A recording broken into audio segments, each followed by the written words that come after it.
Έχουμε μαζί μας το πρώτο podcast που κάνουμε τον Mathieu Gallard από την Ipsos France, έναν άνθρωπο ο οποίος ξέρει τις γαλλικές εκλογές περισσότερο ίσως από τον καθέναν.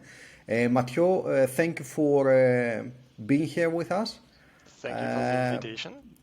So what I would like to discuss with you is the let's say the important issues that they were for the election period before the war. Let's say it started with Valérie Pécresse win against Bertrand. And do you think that was, let's say, a punishment of the Republicans against the way that Bertrand promoted himself and positioned himself in the electoral market?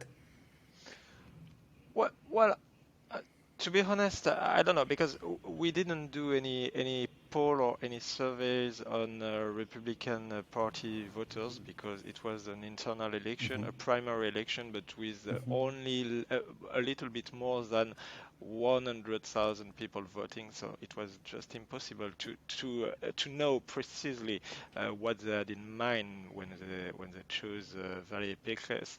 But what is important to emphasize is that Pécresse was initially on the I would say on the left, now on the center of the Republican of Les Républicains, the main right-wing party in France, historically speaking, and she moved to the right during her campaign because basically she understood, and all the candidates understood very well, that the militants of the party were very much on the right. They were looking what happened on the far right with the surge of the far right candidate Éric Zemmour. I guess we will talk about him later. They were interested by him, and our survey showed that many right-wing voters, I mean traditional right-wing voters, not far-right voters, many traditional right-wing voters were interested by Zemmour and were asking themselves if they could vote for him.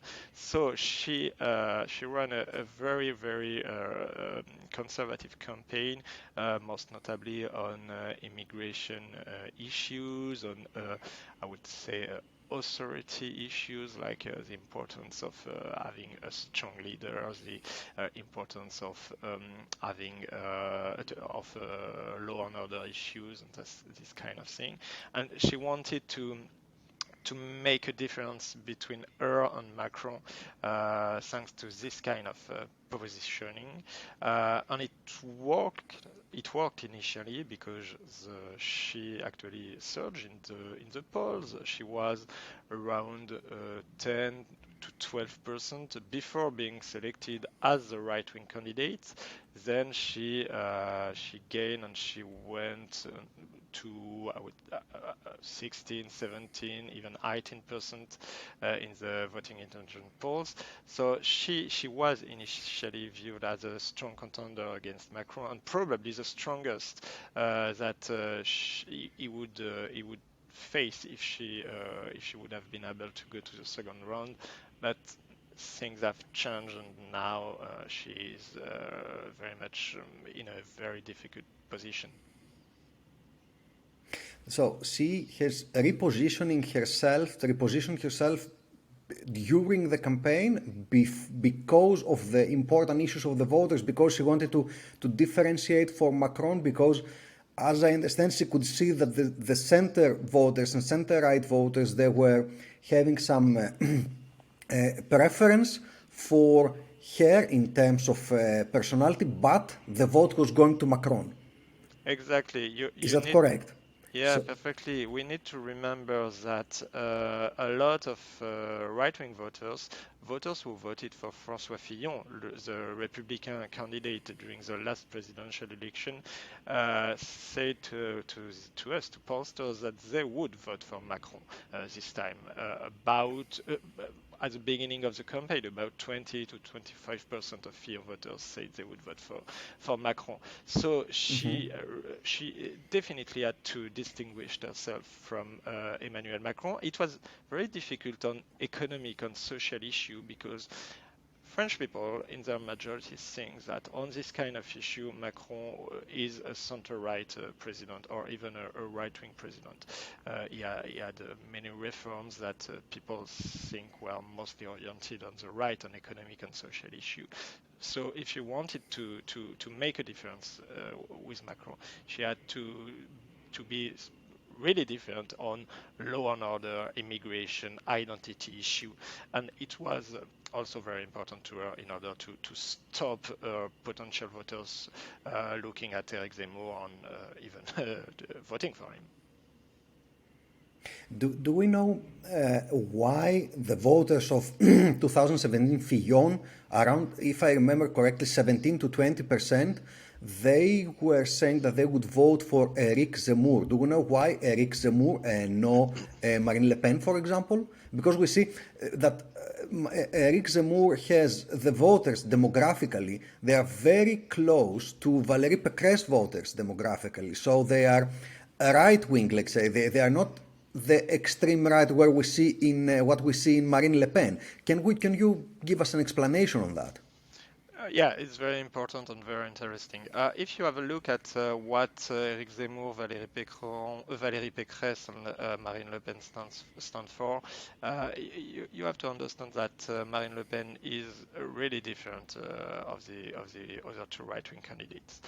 Basically, Marine Le Pen is of course very conservative on immigration, identity issue, and so on.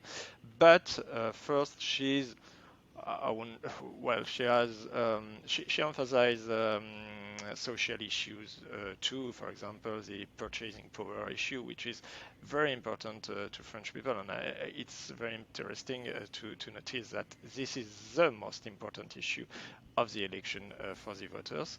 So she is strong on this aspect, and it's very important. It's not the case of Pécresse and Zemmour, and also she is not very conservative on I would say cultural issue like LGBT rights, like women rights, like this kind of issue. For Pécresse and Zemmour, it's really different. They are both liberal on economic and social issue. Liberal in the promotes. Yes. I need a right-wing position on this kind of economic and social issue. And they are also very conservative on immigration, identity issues. But basically, Eric Zemmour is just a more conservative, more right-wing version of Valérie Pécresse. And it's exactly what you said. Eric Zemmour voters are in a big part just former right-wing voters who were on the right wing of the right, and now they've found a candidate that is closer to what they think on precisely on this immigration and identity issue, and that is on the right also on economic issue, which was not the case for Marine Le Pen, and which was rather frightening for many traditional right-wing voters, and I mean most senior people, middle class or upper class people who didn't want to vote in the past for Marine Le Pen and who found in Eric Zemmour someone more acceptable to their view. So, but based on what you said, I understand two things. The first one is that Eric Zemmour was the original, and Valérie Pécresse tried to position herself close to him, but the right-wing voters preferred the original and stayed with Eric Zemmour. Is that correct? Because she couldn't get the voters from him. She was bleeding all the time to him. No matter if she was close to the second place, she was bleeding on voters, wasn't she?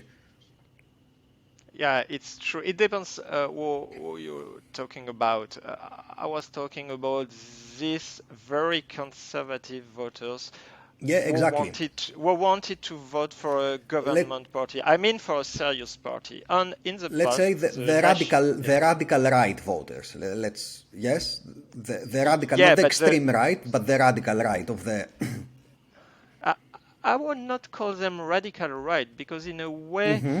they are mostly arch conservative voters. I would call them this way. Okay. They are very conservative on cultural issues. And in France, basically, people who voted in the past for the National Front, for the National Rassemblement now, they are not very conservative on cultural issues. For example, if you have a look at who was strongly against the same-sex marriage 10 years ago, it was not radical right voters. It was traditional right-wing voters. It was les républicains voters Okay. who were the most against this Okay. kind of issues. And it explained why Okay. this kind of really conservative voters, they tended to prefer Eric Zemmour than Marine Le Pen. And when they saw that Eric Zemmour is candidate, Valérie Pécresse is candidate, basically some of them still prefer Valérie Pécresse because she is viewed as more serious. She has in her party many people with strong credentials and so on. But some prefer Eric Zemmour. But actually, they don't like Marine Le Pen just because she is viewed as well, in their view, on the left on economic and social issues. And this, that the fact that she is on the left, and as you said before, she is quite strong in the purchasing power and social, etc. Issues. Is it that? Is it the vehicle that she is using now after the war and after the whole context has changed, and that is the whole surge of Marine Le Pen is based?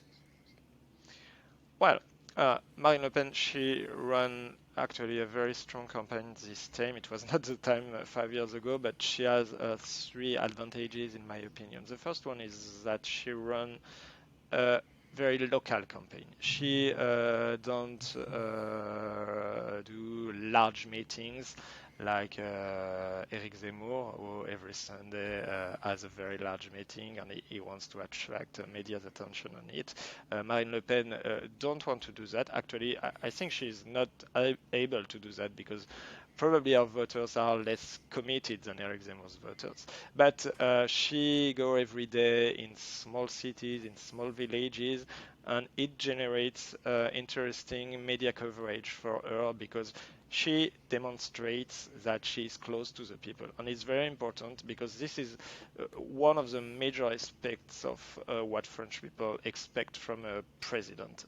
And it was something, an aspect where Emmanuel Macron has been rather low during the last 5 years. So this is one of her main strengths. The second one is closely related is, as I told you earlier, that she ran a campaign that is centered not on immigration. And that's very important because in the past, her father, Jean-Marie Le Pen, or even her during her last campaigns, she ran campaign centered, focused on immigration. Now she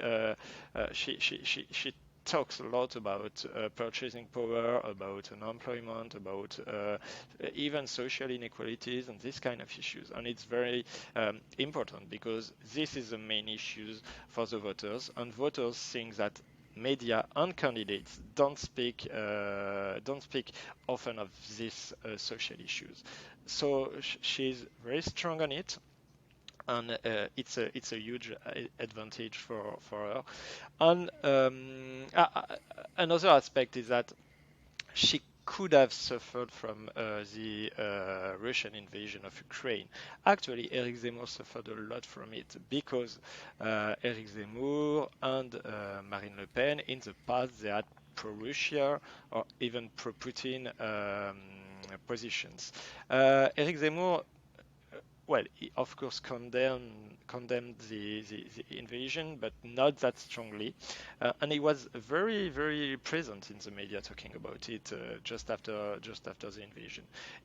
Marine Le Pen, contrarily, was absolutely silent. She was not in the media during a few days or even a few weeks, so she was not interviewed about it.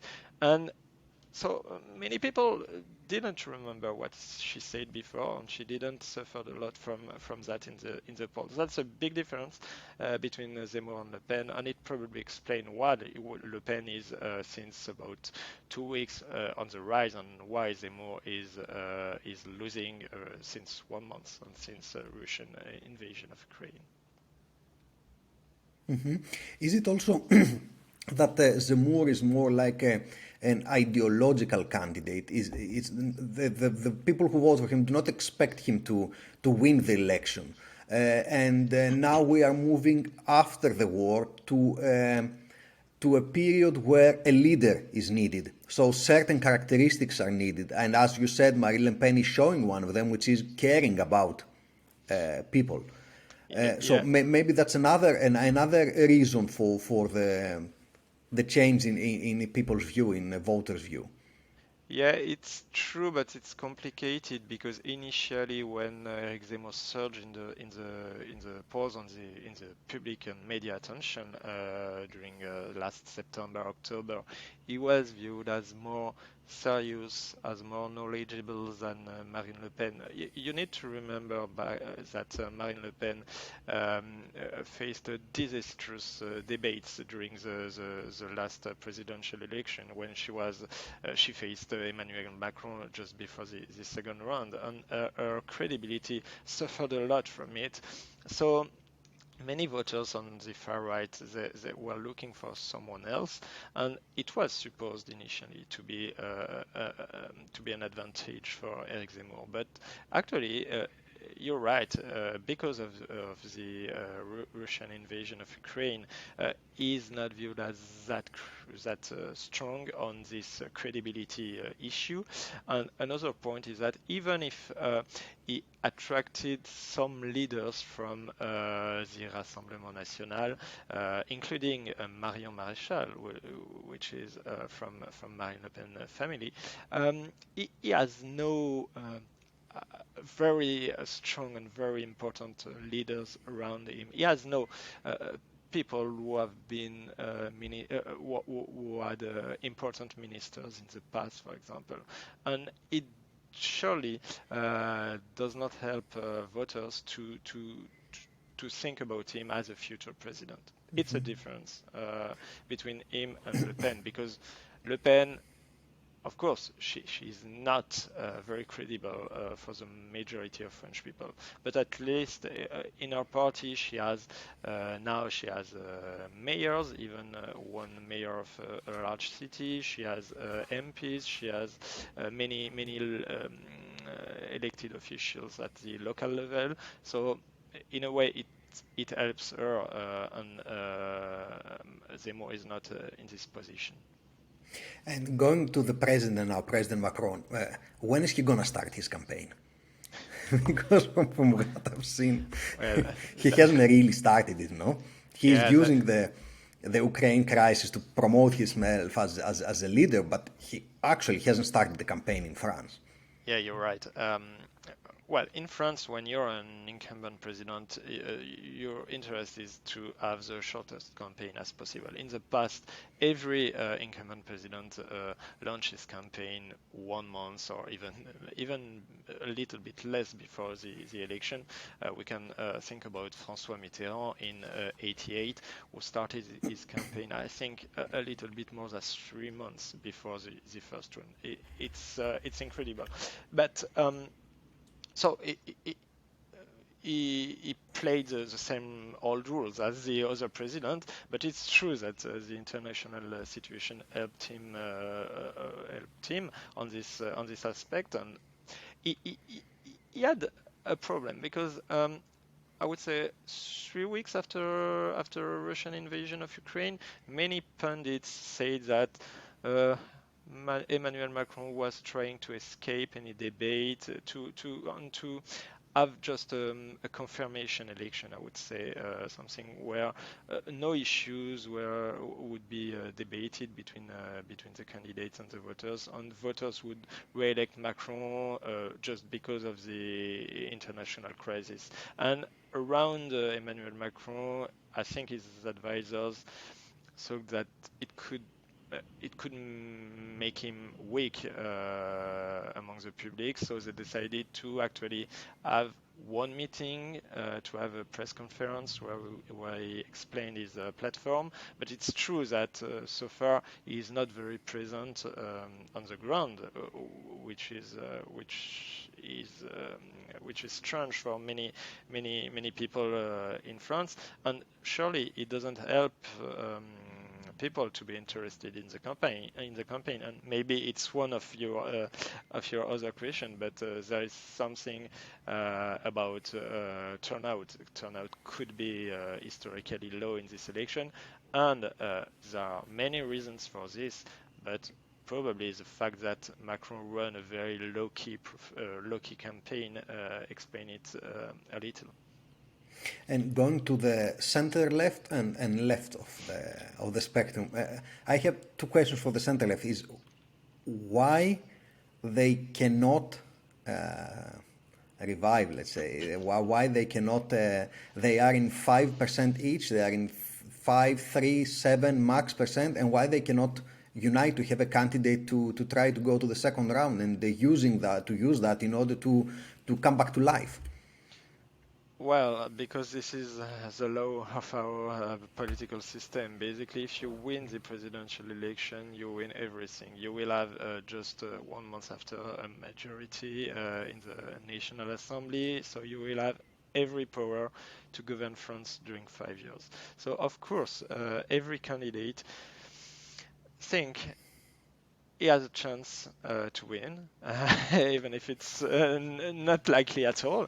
And it's the case for these two center-left candidates.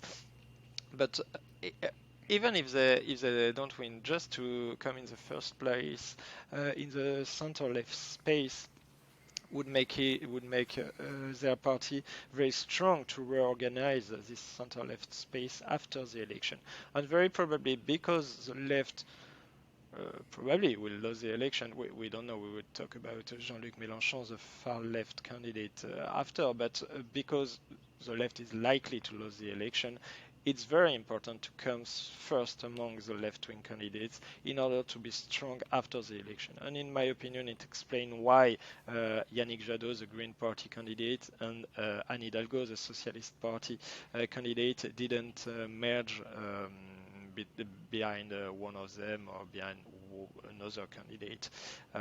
They just want to be the first and to be the first party on the center left. And let's say, what is the reason that Mélenchon actually he came back to life after the war? Because he was in about 10, 11% max, and now we see him at 14, and a possible contestant for the second position, for going to the second round, possibly. Yeah, you're right. Why did he? How did it come that he came back to life? He did it again in 2017. It was exactly the same trend, no? Yeah, it was the same trend in 2017 and the same in 2012 when he was a candidate too. He was lower, but again, during the last months of the campaign, he had a surge in the polls. This time you need to check carefully what happened to him. He was around 8 to 9% until January. During the month of February, before the invasion of Ukraine, he was very, very slowly, but he was rising actually. And just before the invasion of Ukraine, he was around 12%, I would say. After that, during 2-3 weeks, this slow dynamic stopped. But then, since about 10 days, a little bit more, a little bit less, according to the different polling institutes, this Jean-Luc Mélenchon momentum started again, and now is around 14, 15, even a little bit higher than that, and is actually you're right in a position. Maybe it's not likely today, but it's possible to go to the second round against Macron. What explains this? I would say exactly as what happened 5 years ago. It's what we call in France the useful vote or the efficient vote, which is actually just a kind of strategic voting. When you're in a presidential election with 2 rounds, well, if your candidate doesn't go to the second round, you can think that your vote is just wasted. So many left-wing candidates, for example, voters who are closer to Yannick Jadot and to Green Party politics, they think that if they vote for this party, actually it will have no impact at all. But if they vote for Jean-Luc Mélenchon, even if they are not that close from his platform, or even if they don't like his personality, he has a chance to go to the second round. If he goes to the second round, he has a chance to be elected, and then everything will change. So that's what a lot of left-wing voters have in mind. The big question now is to know if this momentum in favor of Jean-Luc Mélenchon can goes on, make him go to the second round. And to be honest, I have absolutely no clue on this because is far more unpopular than 5 years ago because his personality is rather strong and many people don't like him for this reason. But I don't know if people will prioritize their dislike of Mélenchon or the importance of having a left-wing candidate in the second round. And that's very important for the last 12 days of the campaign, of course. Do we see any another type of strategic vote from President Macron to Mélenchon so they can lock the second round too, together with the first round? So, because if Mélenchon goes to the second round, he doesn't have the chances that Marine Le Pen has to become president. So, do we see people voting for Macron, changing their vote, going for Mélenchon in order to be sure that their candidate will be elected as president or No, not? no, We I don't don't see see that. I don't see that in the poll, and I think it's too much complicated for many voters. This kind of strategic vote is possible when you are not that far from a candidate. For example, when you are a socialist voter, you can vote for Mélenchon even if you don't like him, don't like his position on some issues. But if you are a Macron voter, it's very difficult to vote for Mélenchon. Or the same, for example, you don't have many Macron voters who will vote for Zemmour in order to help him to go to the second round and to be totally destroyed by Macron in the second round. I don't think it happens. It may happen, but Yeah, but we don't see it in yeah, polls. yeah. Yes, it's now. Can we say that Macron is quite lucky that the elections are now close to the beginning of the war and not a year after, where Marine Le Pen's positioning would be for her presence in power, etc., would be even stronger? Do you think that the question is? Do you think that if the election was like April 2023, he would have a real issue in being elected as president? Uh, of course, I don't know, but an important point is that Macron is incredibly stable in public opinion polls. I mean, in voting intention surveys since more than 1 year. So many people thought that because he's viewed as very far from the people, as very distant, and so on, he will actually crash during the campaign. Nothing like that happened, and he's still very strong, still higher than where he was before the launch of the Ukrainian Russian invasion of Ukraine. So I don't know, and to be honest, I'm not at all convinced. I think he is viewed as more credible than each of the other candidates, which is of course very important. Even if people don't like him personally, they think that it's better to have Macron as president than to have Le Pen, Pécresse, Mélenchon, and the others. So it's very important. He has a very, very committed electoral base. I don't know how to say this. Well, his voters are very committed and they don't change their mind very, very often, which is not the same at all for other candidates. You have a lot of electoral volatility. People would change their mind during the campaign. Not that much for Macron. The 25% of voters who said 1 year ago that they would vote for him, they are in their large majority again behind him. So I'm not convinced. It's of course possible. Everything can happen in 1 year, but well, I think he's stronger. And one, of course, important aspect is that before Macron, the French politics was a bipolar affair. I mean, you had a left-wing president, and he became unpopular, and then French voters voted for the right-wing candidate, and it was the same story again.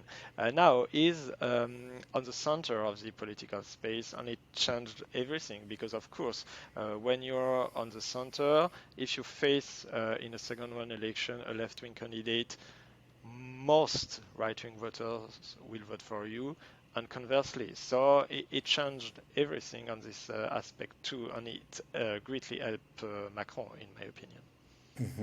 And now about the war, we discussed a bit about what changed, but what are the main things, if you could say two main things that war has changed in the electorate of France?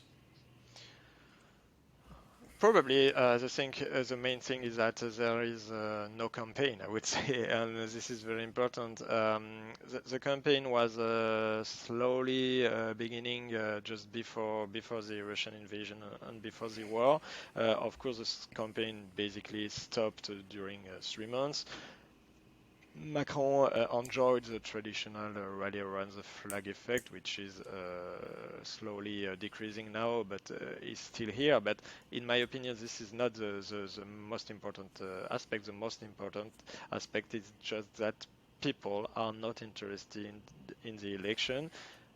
Not because of the war, but because there is no campaign, so there is no discussion about the issue, about the future of the country, about what each candidate would make for France, for the purchasing power issue, for immigration issue, for climate change issue, and so on.